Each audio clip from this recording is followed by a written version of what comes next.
আসসালামু আলাইকুম। এটিএন বাংলা সংবাদে সবাইকে স্বাগত জানাচ্ছি। আফরোজ আক্তার কামাল। শুরুতেই বিআরবি কেবলস সংবাদ শিরোনাম। মৃত্যুদণ্ডের বিধান রেখে গুম প্রতিরোধ অধ্যাদেশ উপদেষ্টা পরিষদের অনুমোদন। এই আইনের ফলে আর কোন সরকার গুমের রাজত্ব চালাতে পারবে না, প্রেস সচিব।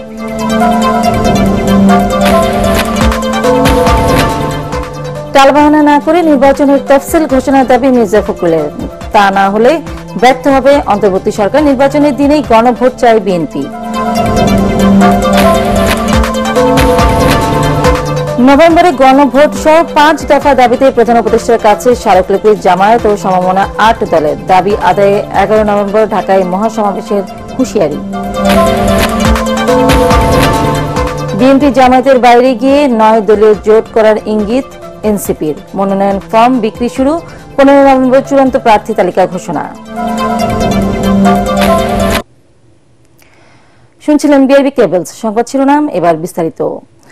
মৃত্যুদণ্ডের বিধান রেখে গুম প্রতিরোধ অধ্যাদেশ অনুমোদন দিয়েছে উপদেষ্টা পরিষদ। প্রধান উপদেষ্টা প্রেস সচিব শফিকুল আলম জানান, এই আইনের ফলে দেশে আর কোন সরকার গুমের রাজত্ব চালাতে পারবে না।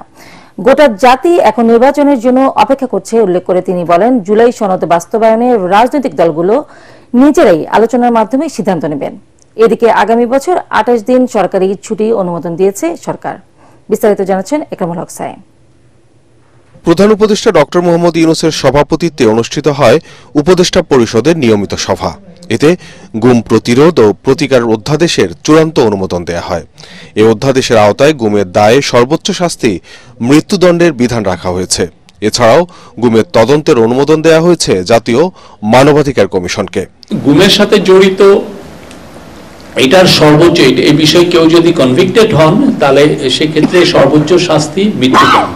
অধ্যাদেশে গুম প্রতিরোধ, প্রতিকার ও সুরক্ষার লক্ষ্যে বিশেষ ট্রাইব্যুনাল গঠন, অভিযোগ গঠনের 120 দিনের মধ্যে বিচার সম্পন্নের বাধ্যবাধকতা, ভুক্তভোগী, তথ্য প্রচারকারী ও সাক্ষীর অধিকার সুরক্ষা, ক্ষতিপূরণ এবং আইনগত সহায়তার নিশ্চয়তা প্রদান সংক্রান্ত বিধান অন্তর্ভুক্ত করা হয়েছে।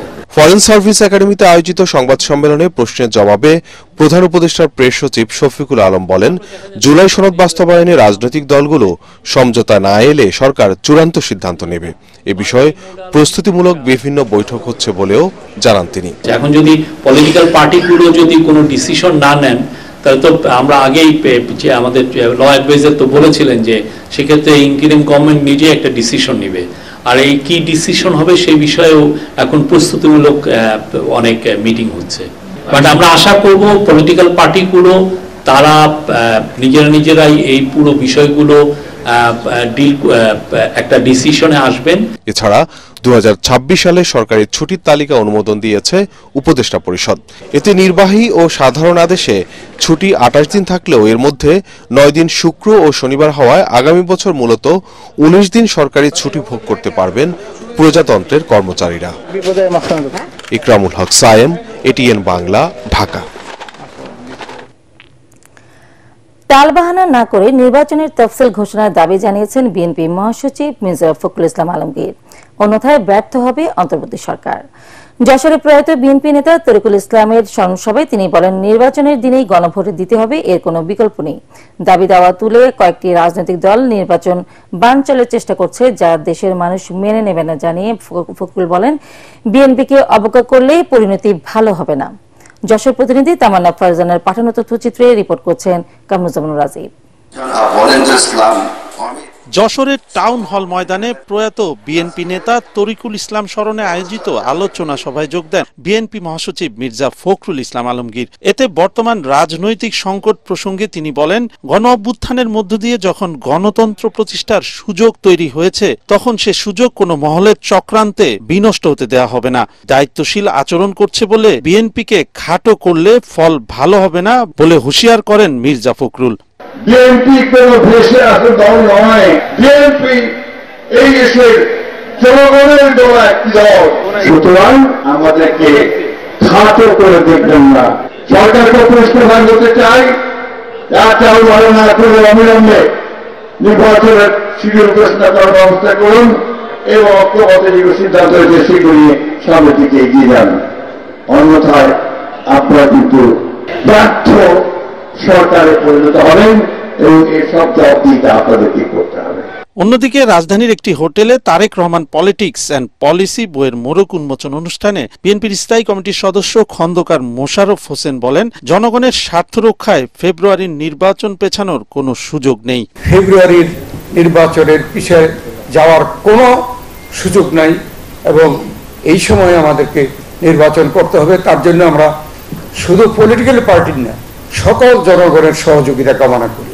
এতে বিএনপির স্থায়ী কমিটির সদস্য আমির খসরু মাহমুদ চৌধুরী বলেন, সরকারের নয় মানুষের ক্ষমতায়নই তারেক রহমানের নীতি, অন্তর্ভুক্তিমূলক রাষ্ট্র করতে চায় বিএনপি। ডিরেগুলেশন করে ডিলিবারেশন করে মানুষকে ক্ষমতায়ন করতে হবে, সরকারকে ক্ষমতায়ন। This is a big step forward এবং আপনারা দেখবেন অনেক বড় বড় ডিরেগুলেশন করবে। কামরুজ্জামান রাজীব, এটিএন বাংলা, ঢাকা। নভেম্বরে গণভোট ও জুলাই জাতীয় সনদ বাস্তবায়ন সহ 5 দফা দাবিতে প্রধান উপদেষ্টাকে স্মারকলিপি দিয়েছে জামায়াতে ইসলামী সহ সমমনা 8 দলের প্রতিনিধিরা।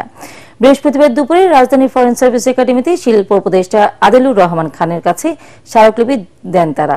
দাবি আদায় না হলে আগামী 11 নভেম্বর রাজধানীতে মহাসমাবেশের ঘোষণা দেন জামায়াতের সেক্রেটারি জেনারেল মিয়া গোলাম পরোয়ার। তরিক ইসলামের রিপোর্ট।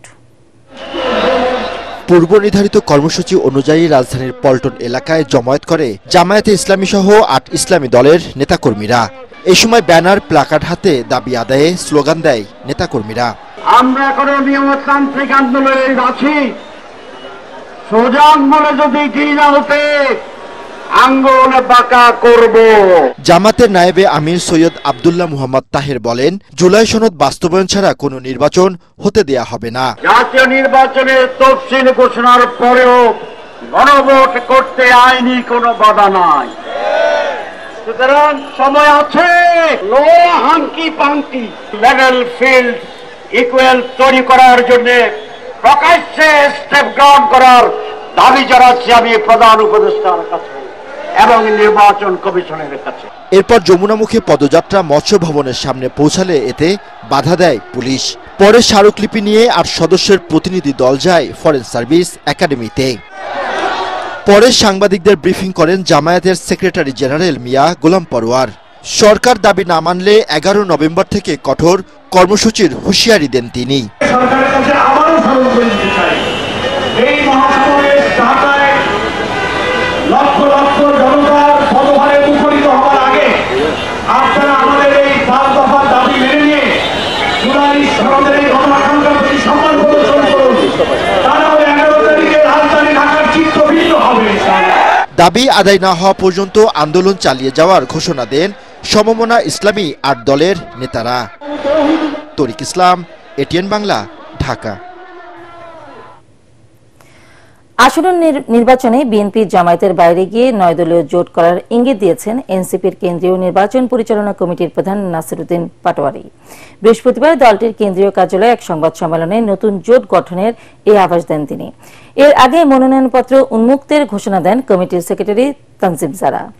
কেন্দ্রীয় কার্যালয় সহ 3টি মাধ্যমে মনোনয়নপত্র সংগ্রহ করা যাবে বলেও জানান তিনি। যাচাই বাছাইয়ের পর 15 নভেম্বর চূড়ান্ত প্রার্থী তালিকা ঘোষণা করবে এনসিপি। আরো জানাচ্ছেন মুশফিকুর রহমান।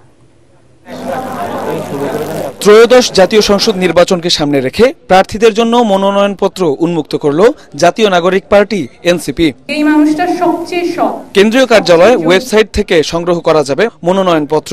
এছাড়া উত্তর এবং দক্ষিণাঞ্চলের মুখ্য সংগঠক ও বিভাগীয় 10 সাংগঠনিক সম্পাদকের কাছে মনোনয়নপত্র জমা দেওয়া যাবে বলে জানান দলটির নির্বাচন পরিচালনা কমিটির সাধারণ সম্পাদক তাসনিম জারা। 2 ধরনের প্রক্রিয়ার কথা বললাম। একটা হচ্ছে আমাদের যে কেন্দ্রীয় কার্যালয়, এখন যেখানে প্রেস কনফারেন্সটা হচ্ছে সেখানে এসে মনোনয়নপত্র জমা দিতে পারবেন। অনলাইনে যে কেউ ঘরে বসে মনোনয়নপত্র জমা দিতে পারবেন।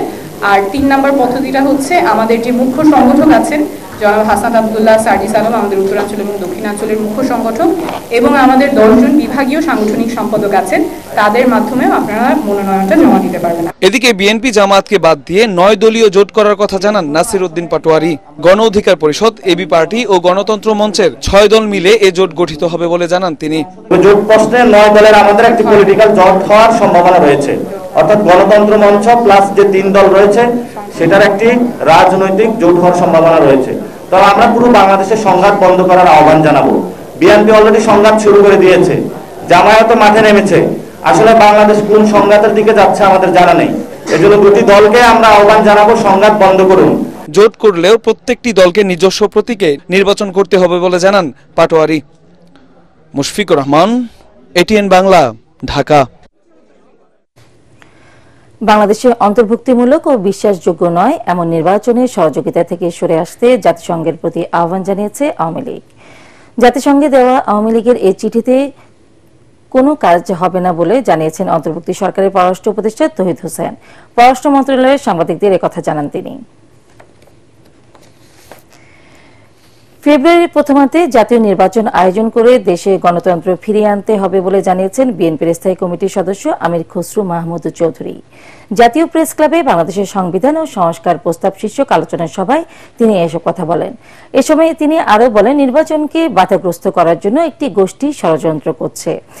এসব ষড়যন্ত্রকারীদের শক্ত হাতে দেশের জনগণকে প্রতিহত করতে হবে। সংবিধান অনুযায়ী গণভোট আয়োজন করা সম্ভব নয়, এর জন্য সংবিধান পরিবর্তন করতে হবে। আর সংবিধান পরিবর্তন করতে হলে সংসদে যেতে হবে বলেও জানান আমির খসরু মাহমুদ চৌধুরী। গণফোরামের ইমেরিটাস সভাপতি ড কামাল হোসেন সহ বিশিষ্টজনরা এ সময় উপস্থিত ছিলেন।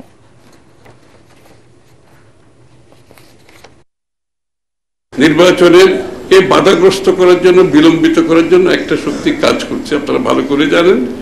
তাদের প্রতি চোখ রাখতে হবে, তাদের কর্মকাণ্ডের প্রতি চোখ রাখতে হবে। আমরা যারা গণতন্ত্রে বিশ্বাস করি, আমরা যাতে গণতান্ত্রিক অর্ডারে বিশ্বাস করি, আমরা যাতে গণতন্ত্রের সংস্কৃতিতে বিশ্বাস করি, আমাদেরকে ঐক্যবদ্ধভাবে কাজ করতে হবে। নির্বাচিত সরকারের পরিবর্তে তত্ত্বাবধায়ক সরকারের অধীনে হওয়া নির্বাচন অধিক গ্রহণযোগ্য ও শান্তিপূর্ণ বলে মন্তব্য করেছেন অ্যাটর্নি জেনারেল আসাদুজ্জামান। আপিল বিভাগের রায়ে তত্ত্বাবধায়ক সরকার ফিরে এলে তা হবে গণতন্ত্রের অগ্রযাত্রার মাইলফলক বলেও জানান তিনি। গণতন্ত্র কোহিনূর হীরার মতো মূল্যবান, তাকে রক্ষায় সতর্ক ও দূরদর্শিতা প্রয়োজন বলেও মনে করেন তিনি। তত্ত্বাবধায়ক সরকার ব্যবস্থা ফেরাতে পুনরায় আপিলের শুনানিতে অ্যাটর্নি জেনারেল এসব কথা বলেন। আরো জানাচ্ছেন হুমায়ুন চিশতি। স্বাধীনতার পর গত ৫৪ বছরে দেশে জাতীয় নির্বাচন হয়েছে ১২টি। এর মধ্যে তত্ত্বাবধায়ক সরকারের অধীনে হওয়া ৩টি নির্বাচন গ্রহণযোগ্যতা পেয়েছে সবচেয়ে বেশি। তবে ২০১১ সালে সর্বোচ্চ আদালতকে ব্যবহার করে তত্ত্বাবধায়ক সরকার ব্যবস্থা বাতিল করে আওয়ামী লীগ সরকার। জুলাই গণ অভ্যুত্থানে রাজনৈতিক পট পরিবর্তনের পর তত্ত্বাবধায়ক সরকার ব্যবস্থা ফেরাতে উদ্যোগ নেন রাজনীতিবিদ ও সুশীল সমাজের প্রতিনিধিরা। রিভিউ আবেদনের প্রেক্ষিতে পুনরায় আপিল শুনানির অনুমতি দেন সর্বোচ্চ আদালত। সেই ধারাবাহিকতায় বৃহস্পতিবার প্রধান বিচারপতির নেতৃত্বে আপিল বিভাগের পূর্ণাঙ্গ বেঞ্চে নবম দিনে রাষ্ট্রপক্ষের শুনানি শেষ হয়। পরে অ্যাটর্নি জেনারেল বলেন, অবাধ নিরপেক্ষ ভোট আয়োজনে তত্ত্বাবধায়ক সরকার ব্যবস্থার সাফল্য প্রমাণিত হয়েছে। আপিল বিভাগের সিদ্ধান্তে তত্ত্বাবধায়ক সরকার ব্যবস্থা ফিরলে তা গণতন্ত্রকে বিকশিত করবে। প্রমাণিত হয়েছে নির্বাচিত সরকারই গণতন্ত্র নিশ্চিত করতে পারে না। প্রমাণিত হয়েছে তত্ত্বাবধায়ক সরকারের আওতায় বাংলাদেশের মানুষ কিভাবে নিরপেক্ষভাবে, স্বাধীনভাবে, উন্মুক্তভাবে ভোটাধিকার প্রয়োগ করতে পারে। তত্ত্বাবধায়ক সরকার ব্যবস্থা ফিরলে কবে থেকে তা কার্যকর হবে সেই ব্যাখ্যাও দেন রাষ্ট্রের সর্বোচ্চ আইন কর্মকর্তা। বলেন, গণ অভ্যুত্থানে বিজয়ী জনগণ যা নির্ধারণ করবে সেটাই সংবিধান, সেভাবেই দেশ চলবে। এই সরকার একটা নির্বাচনের পথ ধরে হেঁটে গেছে। সেই নির্বাচনের পথে হাঁটতে যে নির্বাচনের প্রস্তুতি নিয়েছেন।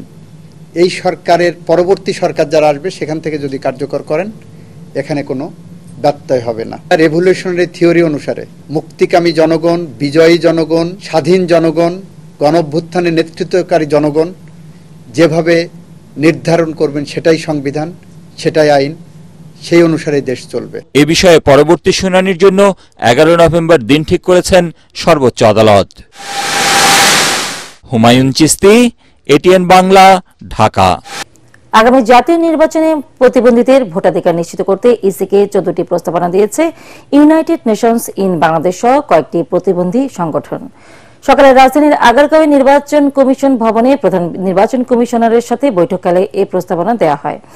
দেশের প্রতিটি নাগরিকদের ভোট গ্রহণ নির্বিঘ্ন অংশ হিসেবে প্রতিবন্ধী ভোটারদের জন্য আলাদা সুবিধা রাখার পরিকল্পনা বাস্তবায়নের লক্ষ্যে রাজধানীর আগারগাঁওয়ে নির্বাচন ভবনে ইউএনডিপি প্রতিনিধি দলের সাথে এই বৈঠকে সভাপতিত্ব করেন প্রধান নির্বাচন কমিশনার এএমএম নাসির উদ্দিন। এদিকে ত্রয়োদশ জাতীয় নির্বাচনে অংশগ্রহণমূলক করতে হিন্দু মহাজোটের পক্ষ থেকে ইসিকে 7টি প্রস্তাবনা দেওয়া হয়েছে। বিকেলে প্রধান নির্বাচন কমিশনারের সাথে সাক্ষাৎ শেষে সংগঠনের নির্বাহী মহাসচিব ও মুখপাত্র পলাশ কান্তি দে সাংবাদিকদের বলেন, সংখ্যালঘুরা নির্বাচনে যেন রাজনৈতিক বলির পাঠা না হয় সে বিষয়টি নিশ্চিত করতে নির্বাচন কমিশনকে আহ্বান জানানো হয়েছে। সন্ধানী লাইফ ইন্স্যুরেন্স আন্তর্জাতিক সংবাদ।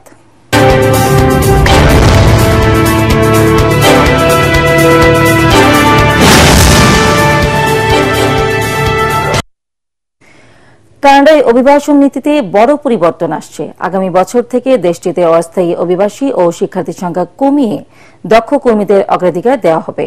কানাডা 2025 সালে অভিবাসী সংখ্যা প্রায় 25 থেকে 32% পর্যন্ত কমিয়ে মাত্র 3,85,000 নামাচ্ছে, যেখানে আগে পরিকল্পনা ছিল 5.5 লাখ নেওয়ার। এর মধ্যে শিক্ষার্থী আসতে পারবেন মাত্র 1,55,000 এবং বাকি 2,30,000 হবেন অস্থায়ী কর্মী। 2027 সালে এই সংখ্যা আরো কমে 1.5 লাখ শিক্ষার্থীতে নামবে। অন্যদিকে যুক্তরাষ্ট্রের H-1B ভিসাধারী সহ দক্ষ 33,000 কর্মীকে দ্রুত সময়ে কানাডায় নেওয়ার পরিকল্পনা করেছে দেশটি। এতে বলতে গেলে শিক্ষার্থী অভিবাসনের পথ কঠিন হয়ে যাচ্ছে। এবার খেলার খবর।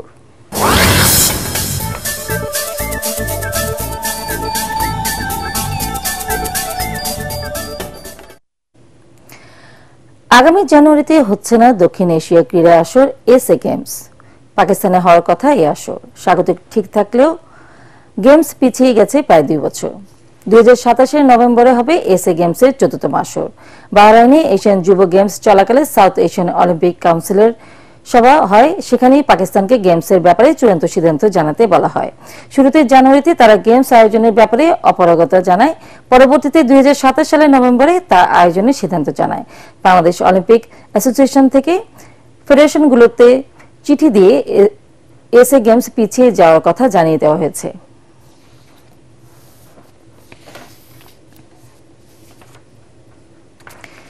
শেষ করার আগে বিআরবি কেবলস সংবাদ শিরোনাম আর একবার।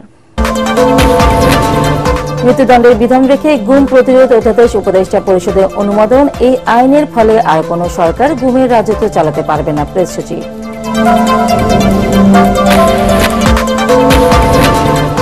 টালবাহানা না করে নির্বাচনের তফসিল ঘোষণার দাবি মির্জা ফখরুলের, তা না হলে ব্যর্থ হবে অন্তর্বর্তী সরকার। নির্বাচনের দিনেই গণভোট চায় বিএনপি।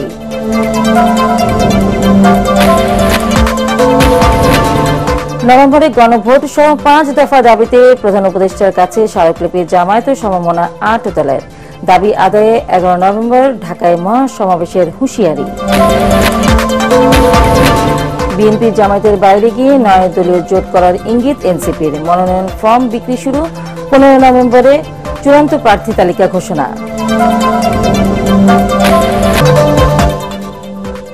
পরবর্তী সংবাদ দেখার আমন্ত্রণ জানিয়ে এখনকার মতো শেষ করছি। 18 বাংলা সংবাদ ইউটিউবে দেখতে ব্রাউজ করুন YouTube/18 বাংলা নিউজ। ধন্যবাদ সবাইকে।